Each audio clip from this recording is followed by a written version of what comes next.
तो ठाकरे परिवार इस वक्त सरकार बचाने की कवायद में है। उद्धव रात 10 बजे बैठकें बुला रहे हैं, मगर महाराष्ट्र के सियासी संकट में काले बादल शिवसेना पर छाए हुए हैं।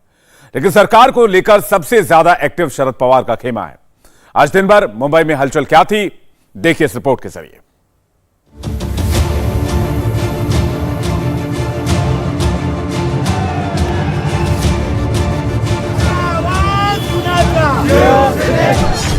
बगावत की सियासत,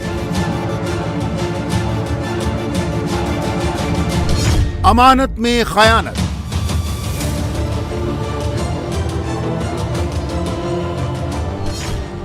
एनसीपी की जमानत,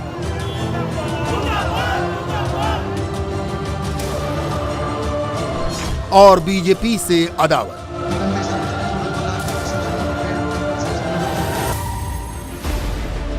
हर दिन नए तेवर के साथ मीडिया माइक के सामने गर्जन तर्जन करने वाले शिवसेना के स्वयंभू चाणक्य बयानवीर संजय राउत का फ्राइडे बुलेटिन सुनिए। हम हार मानने वाले नहीं, हम जीतेंगे। फ्लोर ऑफ द हाउस पर जीतेंगे। अगर लड़ाई सड़क पर हो गई तो वहां भी जीतेंगे। जिसको हमारा सामना करना है मुंबई में आ सकते हैं। बहुत ही गलत कदम उठाया है लोगों ने, उनको हमने मौका भी दिया वापस आने का। अब मुझे लगता है टाइम निकल चुका है, पूरी तैयारी है। आप आइए, अब हमारा चैलेंज है, आप आइए। जो हमको करना है वो हमने कर लिया है। आप फ्लोर ऑफ द हाउस पर पवार साहब हमारे महाविकास आघाड़ी के नहीं तो देश के राजनीति के सबसे बड़े नेता हैं। मैं तो उनको भीष्म पितामह कहता हूँ। और पवार साहब और मुख्यमंत्री जी का निरंतर डायलॉग चल रहा है। हम सब एक दूसरे के संपर्क में हैं। चाहे कांग्रेस के नेता हो, एनसीपी के बड़े नेता हो, शिवसेना के नेता हो, हम सब एक साथ। महाराष्ट्र में डेमोक्रेसी का ड्रामा हर गुजरते दिन के साथ दिलचस्प हो रहा है। मातोश्री से शिवसेना भवन तक इमोशन आंखों से बह रहा है। सरकार बचाने के लिए शरद पवार का कुनबा ज्यादा एक्शन में दिख रहा है, और इन सब का कनेक्शन जिन बागियों से है, गुवाहाटी में उनका कुनबा लगातार बढ़ रहा है। सुबह से ही शिवसेना खेमे में हलचल थी। सेना भवन में पार्टी पदाधिकारियों की बैठक थी। बैठक को उद्धव ठाकरे ने इमोशनल अंदाज में एड्रेस किया। आंख से बहते आंसू को कोरोना का साइड इफेक्ट कहा, फिर खुद के साथ हुए धोखे को बयान किया। प्रधानमंत्री मोदी का भी जिक्र किया, मगर बीजेपी पर पूरी तरह खामोश रहे, कुछ नहीं। परवा मी बोललो आणि मी वर्षा सोडला आणि माझ्या मातोश्रीमध्ये आलो। काही जणांचे मला फोन आले, आजही येत आहेत की उद्धवजी तुम्ही वर्षा सोडायला नाही पाहिजे होतं। म्हटलं का? नाही, लोकांना असं वाटतं तुम्ही जिद्द सोडली। म्हटलं मी जिद्द सोडणाऱ्यातला नाहीये, मी मोह सोडला, पण जिद्द नाही सोडणार मी कधी। कदापि जिद्द नाही सोडणार। आणि ज्या गोष्टी आपल्या नाहीतच त्या सोडायचा मोह हा असू नये का, की त्या सोडून देतोय? त्या सोडायचा माझा मोह आहे, त्या सोडल्या। ज्या वास्तूत किंवा ज्या पदावरती स्वप्नात सुद्धा नव्हतं मी कधी जावं किंवा जाईन। आदित्यने जो थोडा उल्लेख केला माझ्या हॉस्पिटलच्या वास्तव्याचा, चला थोडं बोलूनच टाकतो त्याच्यावरती तुमच्याशी। जेव्हा मी ठरवलं की ऑपरेशन करायचं, कारण ऑपरेशन करणं गरजेचं होतं, इकडे होणारच नाहीये, ते ऑपरेशन झाल्यानंतर सगळं काही व्यवस्थित होतं। हे आता मी काही टिश्यू लावते, काही रडत बिडत नाहीये। मला कोविडमुळे जरा डोळ्यातून थोडं पाणी येतं, नाक कधीतरी गळते, नाहीतर उद्धव ठाकरेंना झाले अश्रू आल्यावर तर तसं काही नाहीये बाबा। पिता वर्चुअली तो पुत्र फिजिकली सेना भवन पहुंचे। उन्होंने भी कार्यकर्ताओं को इमोशनल टच देने की कोशिश की। आदित्य को शिवसेना का भविष्य बताया जाता है। जब शिवसेना की नाव 2/3 से ज्यादा विधायकों से खाली हो गई है, तब बेटे से ज्यादा भरोसेमंद रिप्रेजेंटेटिव भला कौन होगा? इथे सर्वांनाच कळलेलं आपल्याला काय करायचं आहे, आपली जिम्मेदारी काय आहे, जबाबदारी काय आहे. आणि इथे आपण ह्या वास्तूमध्ये जमलोय म्हणजे एक निश्चय करून जमलेलो आहे की आता लढायचं तर आहे पण जिंकायचंच आहे, आणि म्हणून आपण इथे जमलेलो.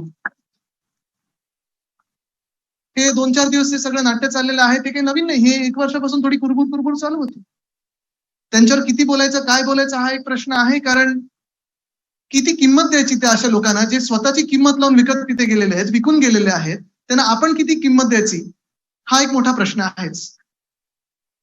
पण मला आठवतं जेव्हा हे सगळं सुरू झालं, विधान परिषदेचं जेव्हा मतदान होतं, सचिन भाऊ आपल्याला पण माहिती आहे, आपण राऊत साहेब आपण जेव्हा सगळे काउंटिंगला गेलं तेव्हा ही हलचल थोडी सुरू झाली. मुख्यमंत्री महोदयांच्या कानावर ऐकू आली, माझ्या कानावर ऐकू आली, आम्ही थोडं चाचपणी करत होतो.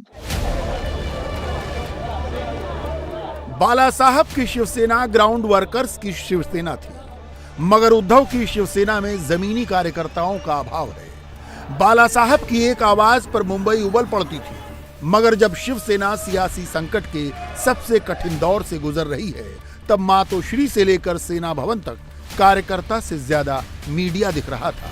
मजे की बात यह कि ठाकरे परिवार का हौसला बढ़ाने के लिए एनसीपी के वर्कर्स मातोश्री पहुंचे।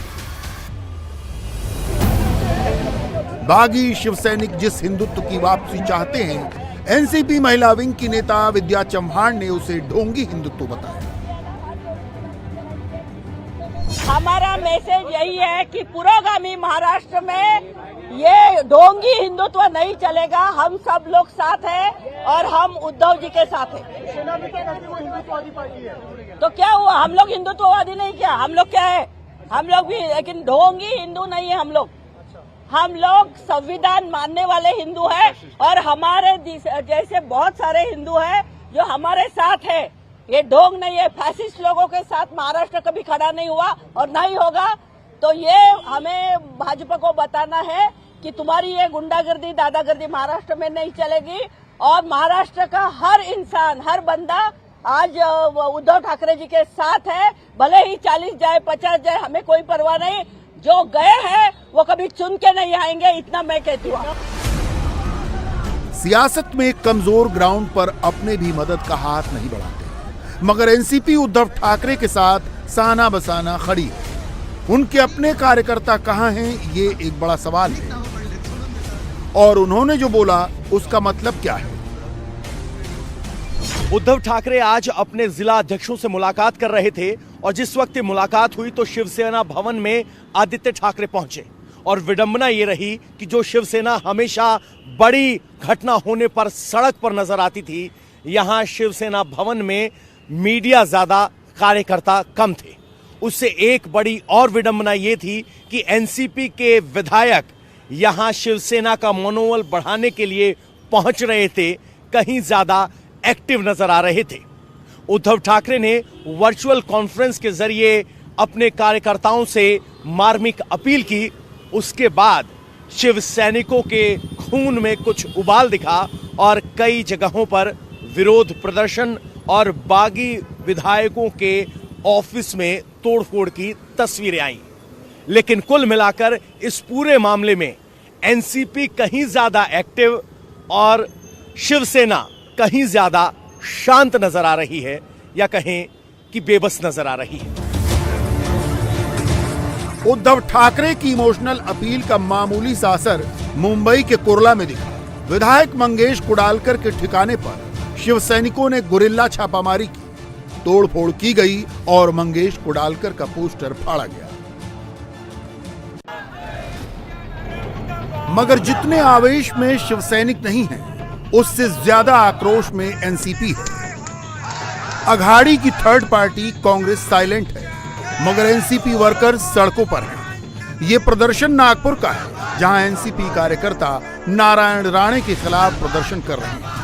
गुस्सा राणे के उस कथित ट्वीट पर है जिसमें उन्होंने पवार पर आपत्तिजनक टिप्पणी की।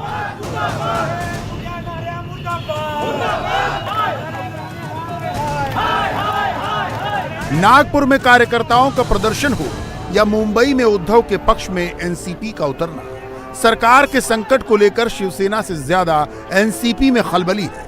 ठाकरे परिवार से ज्यादा पवार परिवार परेशान है। पवार ही सरकार के कर्णधार हैं। शुक्रवार की शाम शरद पवार अपनी भरोसेमंद कोठरी के साथ मातोश्री पहुंचे। उद्धव के वर्षा छोड़ने के बाद बागडोर पूरी तरह पवार ने संभाल ली है। यह कहना गलत नहीं होगा कि उद्धव के इमोशनल मूव के पीछे भी शरद पवार ही हैं। पवार के भतीजे और डिप्टी सीएम अजित पवार के बयान सुनिए, आप खुद समझ जाएंगे कि अजित पवार बाय हुक और बाय क्रुक सरकार बचाना चाहते हैं। गुरुवार को अजित पवार ने कहा था कि इस सियासी संकट के पीछे उन्हें बीजेपी नहीं दिखती, जबकि संजय राउत पानी पी पी कर बीजेपी को कोस रहे हैं। शुक्रवार को अजित पवार बहुमत और अल्पमत के सवाल पर संवाददाताओं को क्या समझा रहे थे, ये सुनिए।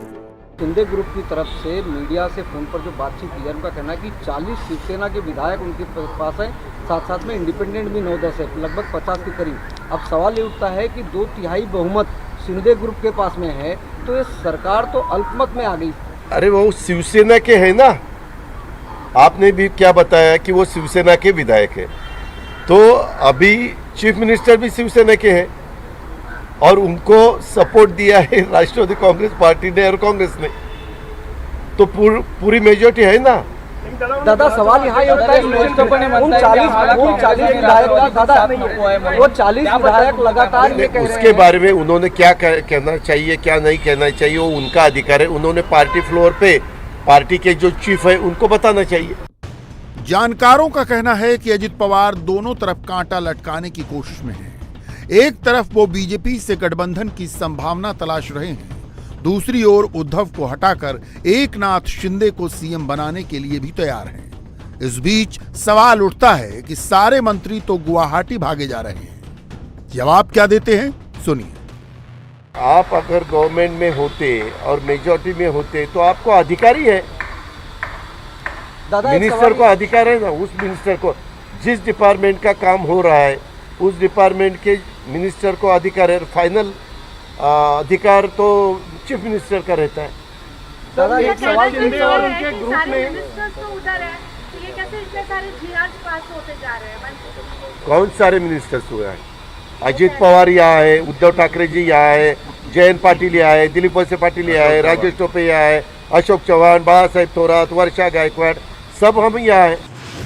अजित पवार ने जिन मंत्रियों का नाम लिया उनमें ज्यादातर एनसीपी के हैं। सबके पास बड़े और मलाईदार मंत्रालय हैं, इसलिए शिवसेना के बागी विधायकों की शिकायत एकदम से खारिज नहीं की जा सकती। एकनाथ शिंदे की लीडरशिप में कुछ तो बात है कि विधायक एक एक कर गुवाहाटी पहुंच रहे हैं। कल तक उद्धव के साथ दिख रहे दिलीप लांडे शुक्रवार को अचानक गुवाहाटी के होटल रेडिशन ब्लू में नमूदार हुए। बागियों ने दिलीप लांडे की दिल खोलकर अगवानी की। ये वही दिलीप लांडे हैं जिन्होंने 21 जून को मातोश्री से निकलते हुए कहा था सरकार शिवसेना की रहेगी। उम्मीद लग रही है क्या सरकार बचेगी? शिवसेना का सरकार है, शिवसेना का ही सरकार रहेगा। लेकिन शिंदे से क्या बात हो पाई, उनसे मुलाकात हो पाई? शिंदे साहब से बात होने के बाद आपको बताया जाएगा। लोगों का फोन ऑन नॉट रीचेबल है सर। अभी मीटिंग में कितने विधायक आए यहाँ पे? वर्षा पे कितने विधायक आए मीटिंग पे? सर्वे शिवसेनेचे आमदार होते। दिलीप लांडे के गुवाहाटी पहुंचने के बाद उनके बयान का मतलब तलाशा ही जा रहा था कि एक और विधायक राजेश क्षीरसागर भी गुवाहाटी पहुंच गए। एकनाथ शिंदे के पैर छूते क्षीरसागर की तस्वीरें टीवी से लेकर सोशल मीडिया तक पर वायरल होने लगी। शिंदे आज गुवाहाटी के कामाख्या माता मंदिर के दर्शन के लिए गए थे। उन्होंने क्या मन्नत मांगी ये तो पता नहीं, मगर फोन पर इंडिया टीवी की शिंदे से बहुमत को लेकर बात हुई। शिंदे पूरे कॉन्फिडेंस में हैं। विधायक मेरे हमारे साथ में 40 शिवसेना के हैं, 12 निर्दलीय है। ऐसी हमारी स्ट्रेंथ यहाँ पर है और हम लोग यहाँ पर हैं। टेक्निकल बातें हैं, लीगल बातें हैं। ये लड़ाई जो है, जो लड़ेंगे उसमें हम जीतेंगे, क्योंकि हमारे पास क्लियर मेजोरिटी है। अभी जिसको जो कहना है, कहने का अधिकार है लोकशाही में, वो कहेगा। लेकिन हमारी जो लड़ाई है, ये लड़ाई जो है हम लोग जीतेंगे, क्योंकि हमारे पास पूरा मेजोरिटी है। शुक्रवार को पहली बार बीजेपी भी राज्य के राजनीतिक संकट को लेकर सार्वजनिक हुई। एक तरफ पार्टी ने कहा कि अगर ठाकरे एंड कंपनी के कहने पर शिवसेना के बागियों को बर्खास्त करने की कार्रवाई होती है तो वो इसका विरोध करेगी। दूसरी ओर राज्यपाल को पत्र लिखा कि मौजूदा सरकार के फैसलों पर नजर रखी जाए। वहीं पार्टी ने एक पत्र लिखकर ऐलान भी किया कि सरकार अपनी कलह से गिरेगी, हमारा इससे कोई लेना देना नहीं। मगर शिवसेना की राज्यसभा सांसद प्रियंका चतुर्वेदी कहती हैं, एकनाथ शिंदे के बयान में नेशनल पार्टी का जिक्र आने के बाद कुछ कहने की जरूरत नहीं बचती।